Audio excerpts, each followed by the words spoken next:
Right now, we are learning much more about the Georgia State Senate and about its ability to subpoena Fulton County District Attorney Fani Willis in regards to her prosecution of President-elect Donald Trump. A Fulton County Superior Court judge making that ruling. It comes as part of the ongoing efforts to look into possible misconduct by the DA. 11 Alive's Erica Murphy joining us live in studio with a look at the latest developments and what comes next here. So, Erica, is this another setback for Willis? Well, it's been an ongoing battle for Fulton County DA Fani Willis. First, the Court of Appeals ruled that she's disqualified from leading the election interference case against President-elect Donald Trump and his co-defendants. And now a Fulton County judge has ruled that Willis can be subpoenaed by the Georgia Senate. The ruling was issued today by Fulton County Superior Court Judge Shakira Ingram after lawyers for the Senate sought to compel Willis to comply with the Senate's request earlier this year to come testify before them as they look into whether or not Willis is guilty of misconduct. That misconduct allegations stem from her personal relationship with former special prosecutor Nathan Wade. A lawyer for Willis tells the Associated Press that she plans to appeal this decision with the Georgia Supreme Court, in part because some of the documentation she's been asked to turn over to the Senate is confidential and could possibly compromise the election interference case. Boy, oh boy, oh boy, oh boy, oh boy. So we got to talk about a judge delivering another devastating blow to Fani Willis. And at this point, Fani Willis is just taking L after L after L after L after L. And it's all because she let Nathan Hot Dog Wade clap her cheeks while hiring him to go after her political opponent, which is clearly a conflict of interest, okay? And she could not overcome this conflict of interest ultimately because she got removed from the Trump RICO case. And that case is basically all but over because it is unlikely that another DA's office is going to take over Fani Willis's sloppy seconds. And hilarious part about all this is that it happened due to Fani Willis's massive ego and her obsession with vitamin BBC. Okay, I mean, that's essentially what it comes down to. Because if it wasn't for her obsession with Nathan's hot dogs, she would not have put herself in this situation. And when she put herself in this situation, she could have still saved the case. And the case probably could have went to trial before the election had she chosen to not be a part of the case, to recuse herself from the case when the Trump team initially brought up the conflict, right? When that first started to happen, a lot of Democrats were telling Fani Willis, hey, you might want to step aside, right? Because if this thing gets caught up in the court over these impropriety allegations, then you're going to put the case in jeopardy, right? And the whole point was to have Trump convicted before the election. That was the whole point, okay? Now that Trump is back in office, it kind of defeats the point, right? At this point, nobody really cares about this case anymore. But Fannie Pack just not going to give up, right? Just like apparently she hasn't given up on getting her cheeks clapped by Nathan Wade, despite these severe consequences, right? She's still running around with her boy toy, okay? Despite claiming that she's not in a relationship with him, but clearly she is, and clearly that's something that she lied about. But she wasn't going to give up, okay? Because just a few weeks before the appeals court ultimately disqualified her from the case, she was saying how she would be willing to wait another 4 years for the opportunity to go after Trump and to potentially throw him in jail. That's what she said. She said she was willing to wait. The other big Hallmark case obviously is still also ongoing, so tell me what you can about it. But, you know, with the re-election of now President-elect Donald Trump, he was also at the center of the election indictment. What do you do now? Because we've got this Supreme Court precedent now that says sitting presidents really can't be charged for some of the things that they did in office. With him now having the protection of the White House, how do you proceed as it relates to just his portion of this case? I'm not going to talk to you about a case. Let me talk to you about a young lawyer and a lawyer that's got a little age on her. When I became a lawyer, I believe that all the smartest people were the judges, right? That's who rose to the top. I've been a little disheartened as I've gone on to practice law. But what I can tell you about me as a district attorney, I didn't indict anyone who I did not believe committed a crime in any case. And all of our more serious felony cases were indicted because a grand jury decided that there was enough evidence there to indict them. And so it is our plan, if someone has an indictment in this office, no matter who they are, we continue to pursue those charges. I can't be responsible for what judges and what courts will do. That will be decisions that they make, but I hope we get to see a little courage in leaders. What about no matter how long it takes? Is that something that you think about too? I'm patient. That's what age teaches you, is patience. I've been patient in the way we do our work, and I'm here for 8 more years is my plan. And so if that's what it takes for us to get justice in some cases, we come to work every day. We'll come to work. Yeah, so you see, now you heard that.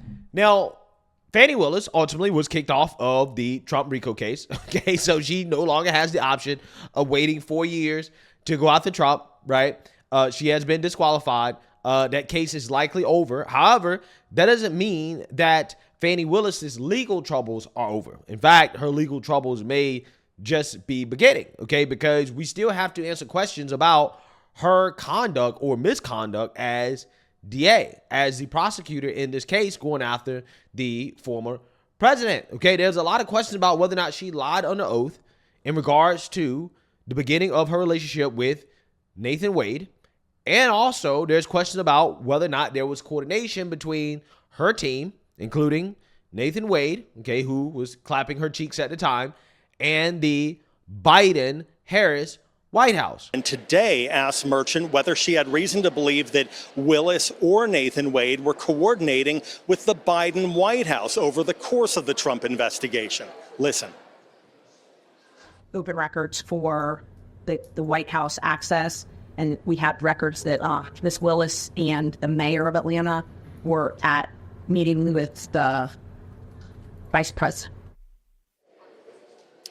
Fani Willis and Nathan Wade have testified that they did not become romantically involved until after she hired him to help investigate the Trump case in November of 2021. But as you heard from Ashley Merchant's testimony earlier today, the defense is alleging that the romance started much earlier than that. Harris? So, Jonathan, I just want to get this straight because I've got a former U.S. attorney coming up next. And I want to make sure I have my facts straight. What was the deal with the meeting at the White House? Did you say the Vice President Kamala Harris?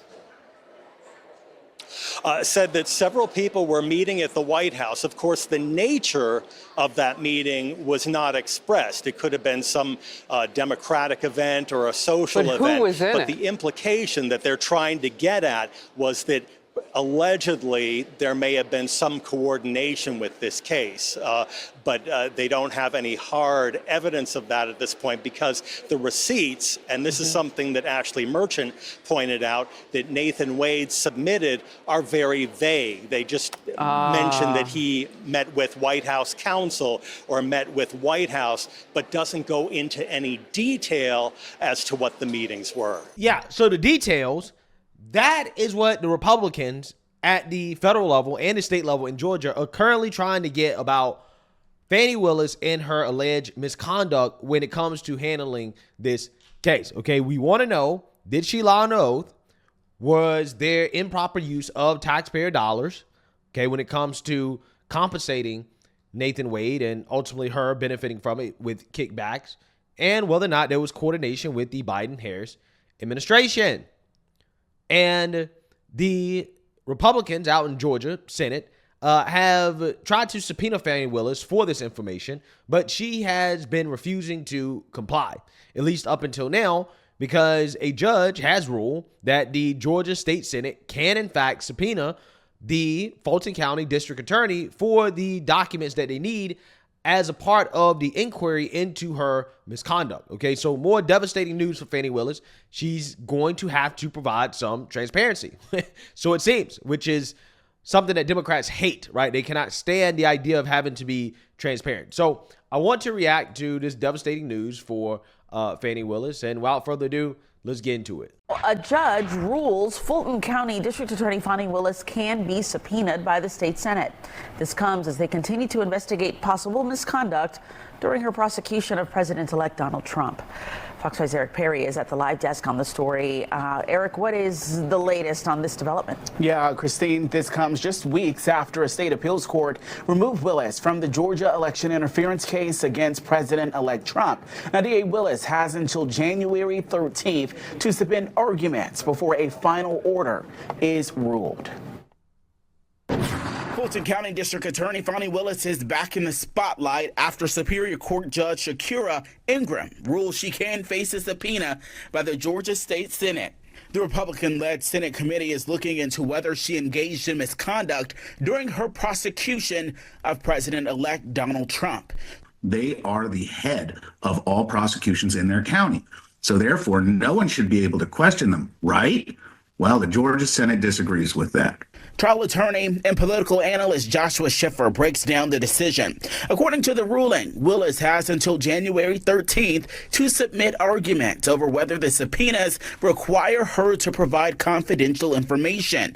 Judge Ingram will then issue a final order saying what Willis has to respond to. Prosecutors are used to strong independence and the exclusive duties and privileges of their position. Former Georgia Governor. Yeah, so is this guy arguing that as a prosecutor, she should not be held accountable, right? There should not be anybody that can question her conduct and whether or not she's actually following the law, right? To me, that doesn't make sense. I mean, it would seem as if the politicians, the elected representatives, would be responsible for making sure that she's doing her job correctly, okay?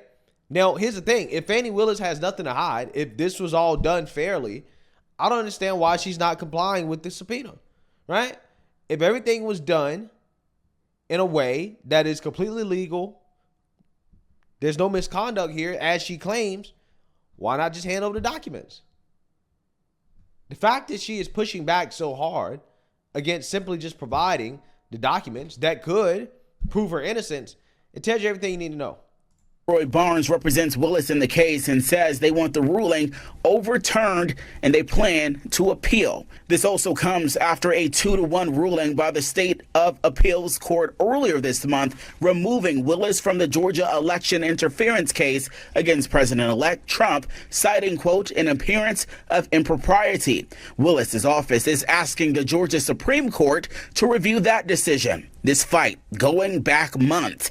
The Senate committee hoped to question Willis back in September, but she skipped that meeting. The committee turned to Judge Ingram in October, asking for Willis to comply with the subpoenas. Schiffer says don't expect anything major to happen soon. What this really does is moves the ball forward to an eventual date where Fani Willis will either have to show up and testify and bring some information. Yeah, we know there's a lot to keep track of here, and here's something else to keep in mind. The current Georgia legislative term ends when new lawmakers are sworn in for their new term. Republican State Senator Greg Dolezal of Cumming says he plans to file to reestablish this committee at the beginning of the 2025 legislative session. We've reached out to the district attorney's office. We're waiting to hear back. But again, just something else adding on for her office there. At the live desk. Yeah, so ultimately, in my opinion, this woman should be in jail. I really think that Fani Willis, the only way I'm going to be completely happy with the end of this story is if she ends up in jail, okay? Facing accountability, because this woman definitely, in my opinion, I believe that she was not truthful about the beginning of her relationship with Nathan Hot Dog Wade, okay? I think everybody knows that. She lied on the oath. And at this point, you know, does lying on the oath really mean anything, right? I mean, I guess people get accused of that all the time, okay? But nothing ever happens, right? Does it actually matter? If nothing happens to Fani Willis, does it actually matter? That's the real question. If she's allowed to get away with this, what type of precedent does that set? What type of precedent does it set? That a DA is somebody that should just be allowed to lie on the oath, right? Somebody that we expect to have the utmost of integrity and honesty. Just saying, I mean, they're going after people. They can take away people's ability to live their lives, right? They can take away people's freedom. So again, this is important. It is important that Fani Willis is held accountable. And it looks as if she is just taking more and more L's. More things are happening. that hopefully will lead to that accountability. But we'll see. We still got a long way to go, but this situation with Fani Willis is not over. Let me know what you guys think. Make sure you like, comment, and subscribe. Most importantly, share a Black conservative perspective. Peace.